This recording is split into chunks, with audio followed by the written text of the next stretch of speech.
Good morning and welcome to Family Jewels. I'm Colton Bartell, And I'm Audie Bartell. and we are both graduate gemologists here at Suzanne's Custom Jewelers. And today we are talking about a birthstone that is coming up next week. Ruby? Real close. Yes. Is this the quiz part? No. No. Just, I don't know. The intro. Yeah. So, anyway, if you guys like our videos, please give them a thumbs up and share them with your friends. And be sure to check out our YouTube channel where you can like and subscribe and click the little bell so you get notifications when new videos pop up. And all the videos that we do are educational and... Well, I don't know. That's Well, kind it's of maybe a broad qualification there. They're meant to be educational and basically give you a little bit more insight into the jewelry industry and help you during your buying process and your collecting and whatever else that you want to do with it. Yeah. So Insight into the jewelry business. anyway, today we are talking about ruby, and it is July's birthstone, and it is maybe one of the more unique stones out there in that it's only designated by its color, but its cousin, I guess, or its sibling can be any color. There's not really any other stones that I can think of out there that do that. I mean, there's others that are designated by a specific color, but so are the other ones in the same group. I see what you're talking about. So, like with ruby, it's only red. It's the red version of corundum, but any other color is sapphire. With like quartzes, each individual color is assigned a name. With beryls, each individual one is assigned a name. With garnets, the same thing. But with corundum, for some reason, ruby is all on its lonesome, and then sapphire gets all the other colors. But I guess, Podparacha, I guess that would be, it's Podparacha sapphire, so. Yeah. So. So, if you haven't gathered yet, ruby is red and only red, and it is directly related to sapphire. It's the and same. They are actually the exact same material. They are corundum. They're the same mineral. Yeah. So, like, if you do a little sanding or whatever with emery cloth, you're basically Using sapphire. sapphire or Ruby. If it gets to a reddish color, I guess It'd be you're ruby. sanding with ruby. Yeah.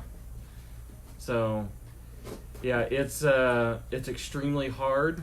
Like he's saying, it does work really well as an abrasive, but we hope that you don't do that with the stuff that you buy from us. Yeah. But it is July's birthstone. It is kind of fascinating. There's a lot of stuff that goes on with ruby throughout the industry and around the world that has created problems. It's all sorts of different things have happened with ruby, whether it's synthetics or treatments or practically making a stone and calling it ruby, and there's a lot of stuff that goes on with it, and we're going to kind of talk about a little bit of that today and kind of clear a little bit of that up for you so you know what's going on. But we're also going to show you some pictures and some pieces of ruby and kind of what makes them unique and how to identify some of them. So, yeah. Yeah, and kind of talking about identifying, and I know we brought this up before, but early on, and it's kind of a little bit like the ruby sapphire thing, is there for a long time, almost like any red stone was basically a ruby. Mm-hmm. So there actually was, I'll call it a famous ruby in the crown jewels called the Black Prince ruby. Yep. And I think in the 50s, if I remember right, I probably ought to brush up on this a little bit, a contingent of gemologists from the United States went over and were invited to kind of check out the crown jewels in England. Yeah. And in their little checking out things, the Black Prince Ruby turned out to be a red spinel instead Yeah. of a ruby. So they Wah, still wah. they still call it the Black Prince Ruby, but it's actually a different mineral. It's actually a spinel Yeah. instead of ruby. But so that's kind of one of the things. I know there have probably been garnets that have been called ruby, and Pink sapphires that are probably the most common that are called ruby, and it's like, yeah, when it gets, my deal is whenever somebody looks at something and they see, the first thing they would say is that it's red, then that qualifies it as a ruby. yeah. But if you're And we seeing, may have a little tighter definition of what red is, but yeah, but if you're seeing pink first or purple, or purple, it's going to be sapphire. yeah. It's not going to be ruby.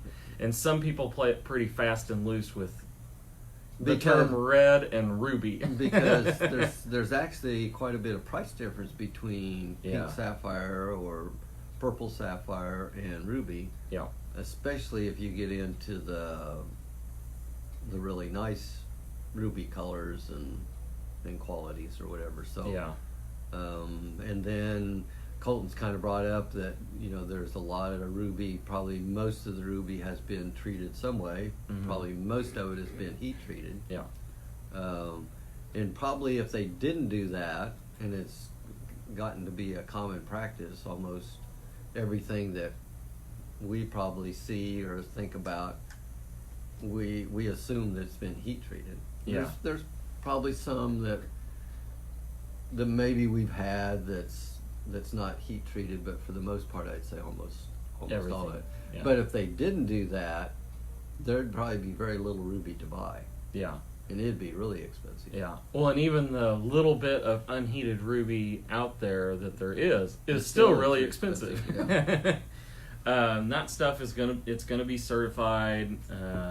They're gonna have a certificate with it, and it's gonna come with a primo cost. Yeah. I mean, it's not something that they just give away. Right. So if you are looking for unheated, especially Burmese ruby, expect to pay some big dollars for a good piece of it, because it's Yeah, probably It's rival, extremely rare. probably rival white diamond prices. So yeah. So what we want to do is we want to talk about the natural stuff first, and like I said, most of this is going to be heated, but we kind of want to talk.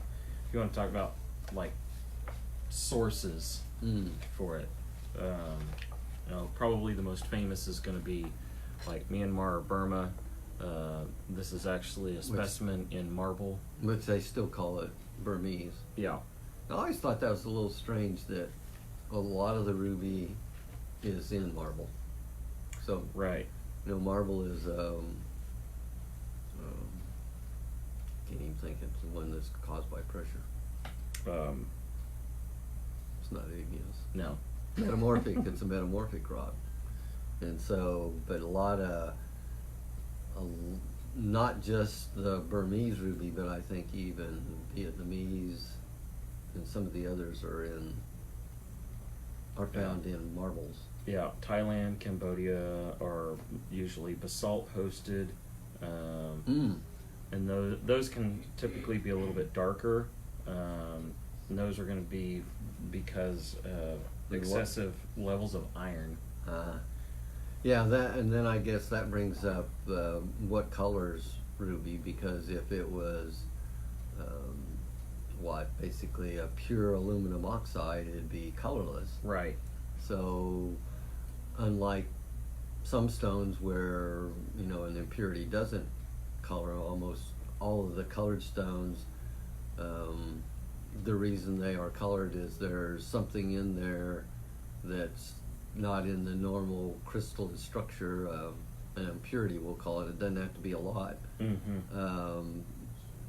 That causes the color, and in ruby it would be chromium. Yeah. So it's somehow, because for the majority of corundum it's going to be aluminum and oxygen is basically what's going to make it up. Right. So we got some more pictures of these. The other thing is too is they can have some pleochroism, which means that they can show multiple colors. So whenever these are found and they are cutting these, they also want to make sure that the direction that the light is going to be reflected is the right direction so that it's reflecting just red. Because like if on this example here, if they were to cut it this direction, you get orange and red together, and that's not going to be as desirable. Therefore, the price isn't going to be as high for the stone when they could have oriented it this direction and got a higher price for it. But a lot of this, when we're talking about origin, with those that are found in like Myanmar, Burma, whatever you want to call it, and they are in the marble, a lot of those, if not all of them, actually fluoresce, which actually helps their color, especially out in the sunlight, because it'll actually kind of make them glow a little bit. Whereas those that are maybe from Thailand, Cambodia, that are really higher in iron actually inhibits the fluorescence and can make them appear a little bit darker. And so the Burmese stuff, that's part of the reason why it's a little bit more sought after, is those stones typically fluoresce and then appear brighter, especially in sunlight. And I'm going to say that's partially true. The other thing is the Burmese ruby has been basically the standard for some of the finest ruby in the world. Right. So, you can get ruby that's probably similar quality to the Burmese, and it's still not going to be close to the same price as what the Burmese stuff is. So, Right. The other thing that's a little bit interesting there is Colton brought up the fluorescence. So that sounds like a great idea to basically kind of single out Burmese from some other material. But the only other thing that runs into it is almost all the synthetic ruby also fluoresces. Yeah. And actually, it's a similar fluorescence. Yes. Normally, the synthetic material is a little stronger fluorescence, but they can be. If you're not used to you looking can't at, use that to differentiate. You Right. have to. That can be one of the factors, but it can't be the only one. But if you run into a ruby that you figured out that it's corundum and it's red, and it doesn't fluoresce, you're pretty assured that it's probably natural. Yeah. But you get into like the Burmese stuff, because I can remember back when I first got into the business, they had a ruby that somebody had paid. The story I heard, they'd paid $1 million for this ruby, and they sent it to, I don't remember which one of the GIAs first, because they wanted to make sure that this was probably natural and heated and Yeah. Burmese. And so went to one of the GIAs and they said it was natural. And the rest of the story is they sent it to the other GIA and it came back synthetic. And I never did hear whether it was natural or synthetic, but that's just to give you an idea. You get a stone that's extremely clean, has fluorescence. Yeah. If there's not a lot to tell you one way or the other, that synthetic ruby means that it has the same physical, chemical, and optical properties as what the natural material does. So Yeah. Except that it wasn't mined; it was produced in a lab. Yeah. Yeah. So that's one of those deals. And the other thing is like we said, almost everything is heated, and I don't know if he's kind of bringing that up. And people, It's a real technical process too. Here it well, is. It's been done. Well, it can be more than that. It can be more complicated, but a lot of it. But they've been doing this. It's about like that. Basically, the Thais have been doing this for A very long time. Yeah. So they want to keep oxygen away from the heating process, and they've got, I'm going to call it almost like a recipe or menu on how they do this. So this is actually what this one little caption says under this picture. The treater often adds chemicals to the crucible before heating to improve the appearance of the gems. Each treater keeps the exact ingredients secret to protect what he or she believes is the winning combination of additives. And so they're surrounding the ruby and stuff in this concoction, heating it up, and then they break open the crucible after it's been through its heat treatment right there, and then they sort out the stuff afterwards. And so And it's quite a bit redder. I mean, you showed them the picture of it before they poured it in. yeah, it's right? kind of pink, kind of drabby color. It's really hard rusty, to see. almost rusty looking. Yeah, almost rusty, and even somewhat, maybe a little bit more opaque.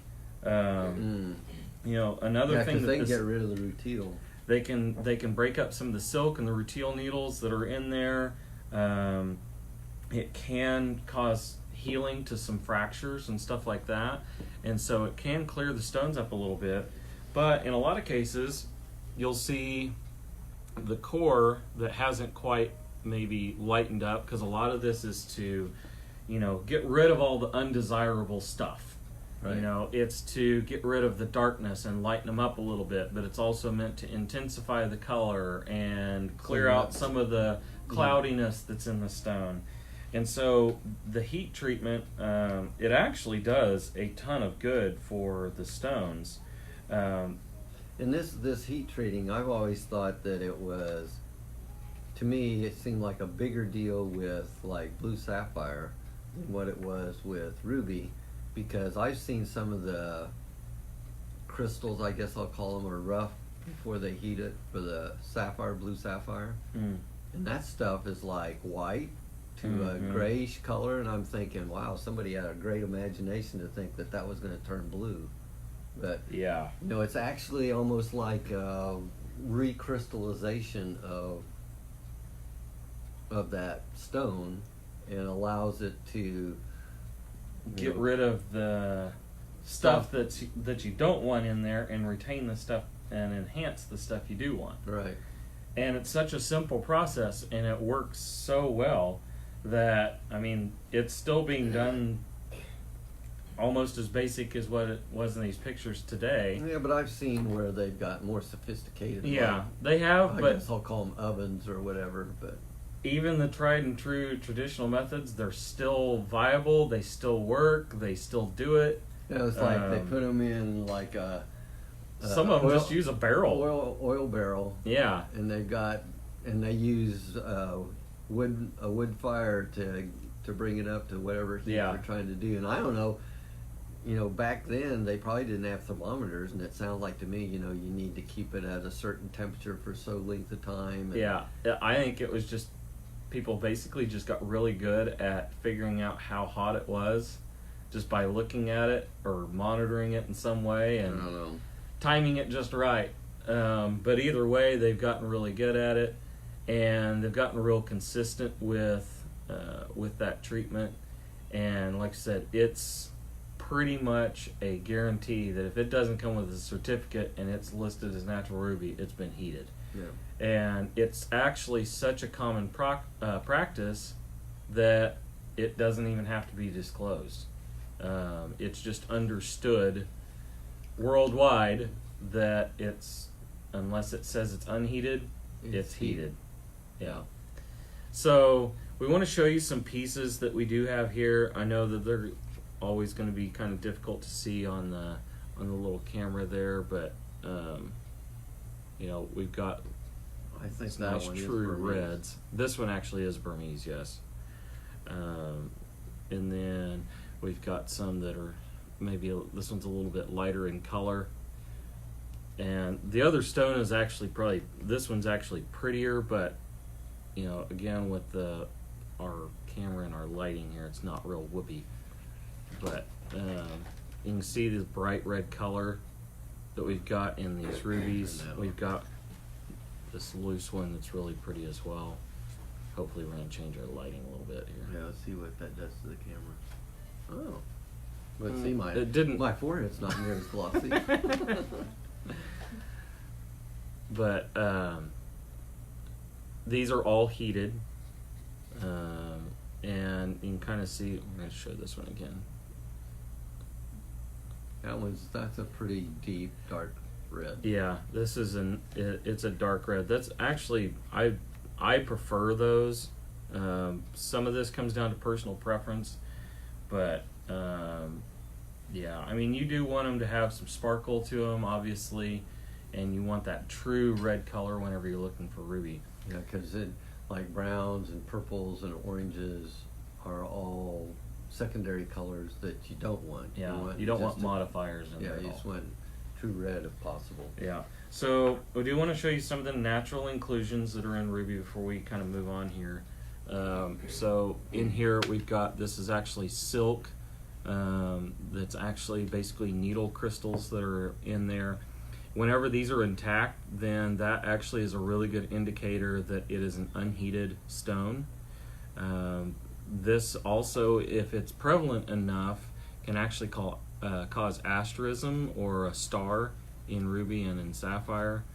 Then we've got just kind of a dark inclusion here. This is what we call a fingerprint. So this one actually looks like this is probably a healed fracture that's maybe a little bit more globular, probably from a heat treatment process. And then you have some more darker inclusions here that are in the stone.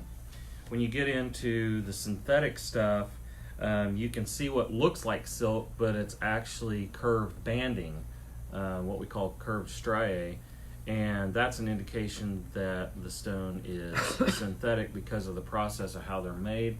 They're kind of made in a cylindrical pattern, what they call a boule, and it kind of looks like a little bit like a baseball bat, and then they kind of slice it Oh, and they facet kind it. of look like a candle that Yeah.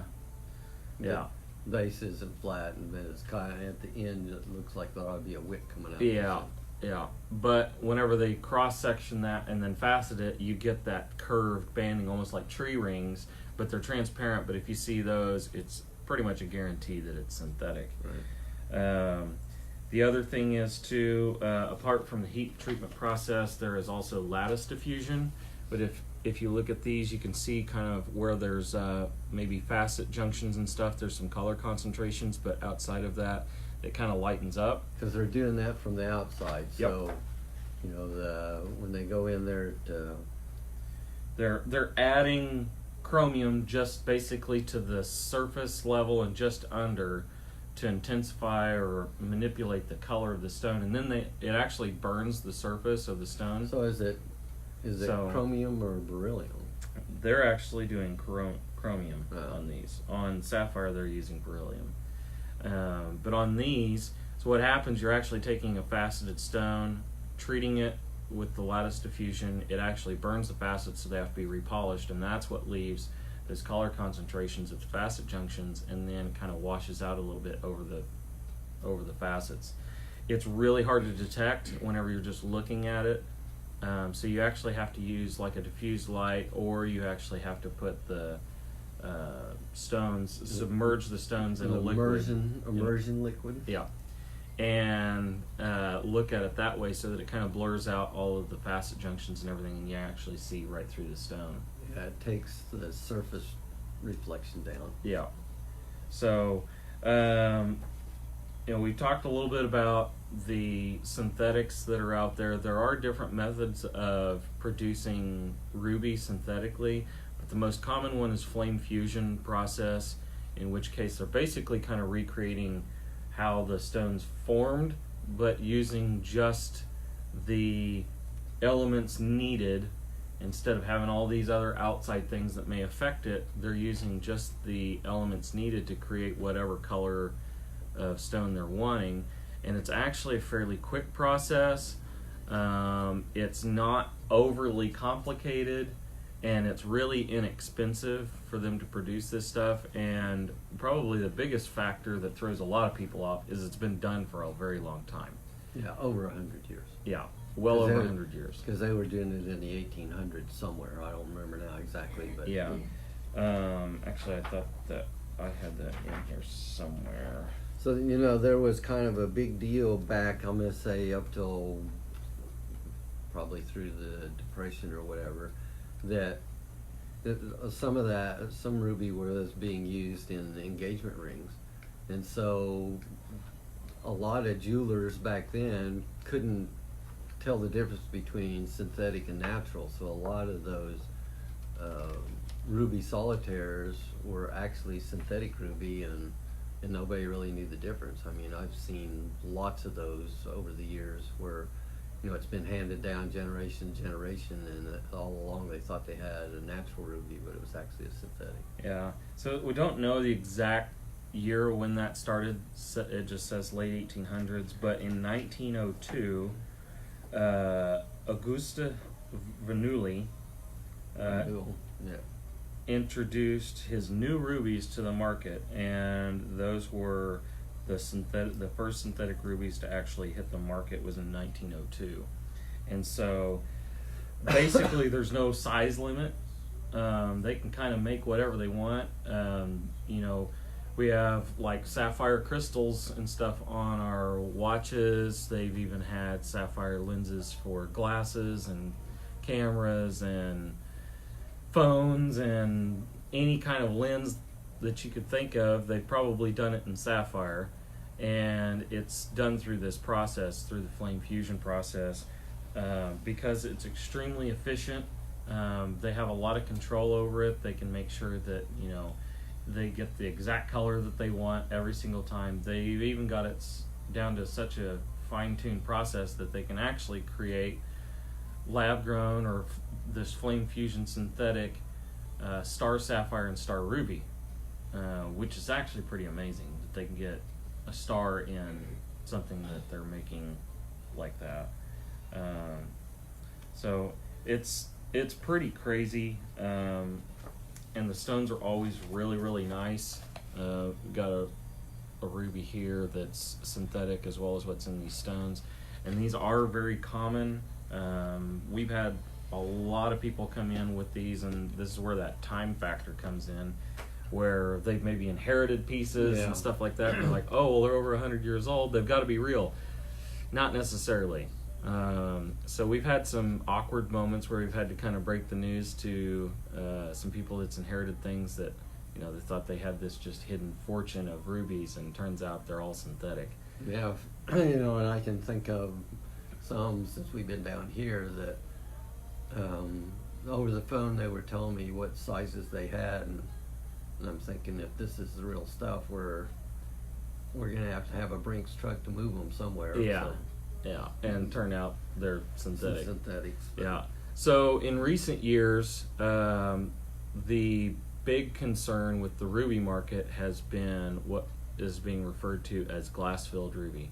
And we have talked about this before, and we wanted to bring this up while talking about this because with July right around the corner and people tending to buy a little bit more ruby, we want you guys to be more informed about what you're buying. And this is, you know, a few years ago at Christmas, we kind of became a epidemic with the glass-filled stuff. And essentially what you could do is you could just drop the ruby part and just say it's a glass-filled red stone, because that's about all it is. We've seen this stuff for as little as like 99 cents a carat, and essentially Could you say ruby-filled glass? I don't even think you could say that. It's as much as like 98% lead glass, and the rest is usually crushed ruby. But it's actually fairly easy to identify as long as you have some magnification and reflected light and maybe some transmitted light. They're pretty easy to spot. But whenever you're out there buying ruby and stuff, moving forward, definitely make sure that you're buying from somebody that is well versed in the trade and is preferably a gemologist, and somebody that is well trusted and has been in the industry a long time and deals with this stuff a lot, because these actually made it into some big box stores at Christmas a few years ago, and it didn't get caught until well after the fact. Caused a lot of problems. I'm sure caused a lot of headaches for some people, and it was all because of just lack of knowledge and understanding what it was they were selling. They basically tagged the product as ruby. Yeah. And somebody somewhere along the line probably knew that it was glass-filled ruby, But didn't mention it, or well, they just dropped Didn't the think glass-filled and go, well, it's just ruby. And yeah. So when it comes to those, unlike a lot of the other stuff out there, it's not just a treatment. This is basically a composite stone, so this is something that's been melded together to make a solid stone. It's basically like baking cookies. You know, they took a bunch of ingredients, swirled it in a bowl, and kind of baked it, and they come up with this. And that's about how much ruby is there. There's not much to it. It actually in the trade is not recognized as ruby. Right. So just be aware of that stuff whenever you're out there shopping for it. So, is there anything else? The only other thing would be is we really didn't talk about, you know, how durable, you know, ruby is. You know, back when we were using a torch, we could retip on basically 3 stones. It's actually just 2, but so diamond would take the heat, and ruby and sapphire would take the heat. So basically, ruby and sapphire are the same stone. But the other thing is, I'm going to say that maybe ruby is as tough, maybe tougher than diamond. Mm-hmm. So it doesn't have perfect cleavage, which diamond does. Sapphire displays what's called parting, which is a little bit different. It's almost like almost more like chipping, I guess. Yeah. But it still seems to be fairly tough. Yeah. And when we're talking about toughness, we're not talking about hardness. It's actually its resistance to chipping and breaking, whereas hardness is its resistance to scratching.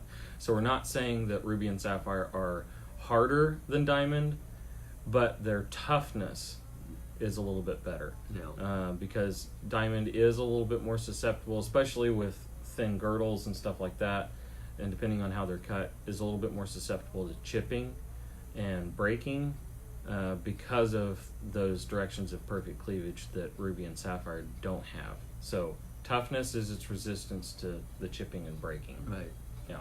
So, you know, it's fairly easy to work with. I mean, as far as setting, we really don't have to worry about too much as far as, you know, we still got to worry about if we've got thin girdles or something like that. But for the most part, ruby is fairly easy to work with as far as setting. And if we have to do repair work, we don't have to pull those stones anyways, because for the most part we'd be using a laser, and you know, a laser doesn't get it hot enough to do anything anyway. So but I just wanted to kind of bring that up, something we didn't talk about. So we hope this helps in your next buying venture with ruby, and for all of you that have July birthdays out there, you do have a very, very pretty stone, and we've got some here. Yeah, actually pretty rare. And it's actually pretty rare too. So we hope you guys liked this video. If you did, please be sure to give it a thumbs up, share it with your friends, and give us a like. And also go to our YouTube channel and hit the subscribe button as well as the bell so you get notifications for new videos that we upload. Gabe's on there. And if you guys have any other questions or comments, feel free to leave them in the comment section below, or you can get a hold of us at 361-991-7565. You can visit us here in our store at 4226 South Alameda, or online at suzannes-jewelers.com, as well as right here on Facebook and Instagram. So we thank you guys for joining us, and we will see you next week. Thank you. Bye.